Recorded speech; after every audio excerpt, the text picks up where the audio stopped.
Sa Sibagat, Agusan del Sur, naglunsad ang 48th Infantry Battalion ng massive anti-terrorism awareness campaign sa iba't ibang paaralan. Tanggapin natin ang ulat ni Jonah Vallejo. Naglunsad ang 48th Infantry Guardians Battalion Philippine Army ng magkakahiwalay na massive anti-terrorism awareness campaign sa Sibagat, Agusan del Sur. Sa barangay Magkalape, isinagawa ng Guardians Trooper ang pagtalakay sa anti-terrorism at anti-drug abuse sa barangay multipurpose hall nito, bilang bahagi ng selebrasyon ng Linggo ng Kabataan. Malipay ang gamit ako kanina, makahatag og pagtulunan ng kabatanunan garon diri sa among barangay. Dako po yung tabang ang kaninga pahigayon, kanilgi sa among barangay. Kauban na mo sa kasundaluhan sa 48 IB. Unta ang mga batanon dili madala sa agmado nga dili pang gobyerno.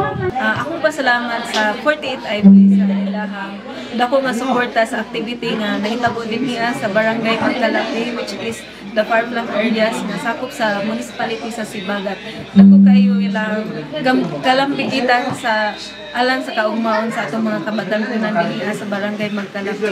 Sa Father Saturnino Urios College of Sibagat Incorporated at Sibagat National High School naman, may kasama ring kinetic display ang kanilang kampanya para maipamalas ang kakayahan, kagamitan at disiplina ng kasundaluhan sa paglilingkod sa bayan. May good siya mag-kanay symposium about ani para ma-aware ang mga student tarong sila sa ilang pag-eskwela para di sila parehas sa mga na-recruit. Layunin ng awareness campaign na maipabatid sa kabataan ang panganib ng pagsapi sa mga armadong kilusan at maipakita ang tamang landas tungo sa kapayapaan at kaunlaran. Ayon kay Captain Rogelio Recto, Civil Military Operations Officer ng 48 IB, sa pamamagitan ng tamang impormasyon, mas mapoprotektahan mula sa panlilinlang ng rebeldeng grupo ang mga kabataan na mahalagang katuwang ng pamahalaan sa pagtataguyod ng kapayapaan, kaayusan at kaunlaran sa kanilang komunidad.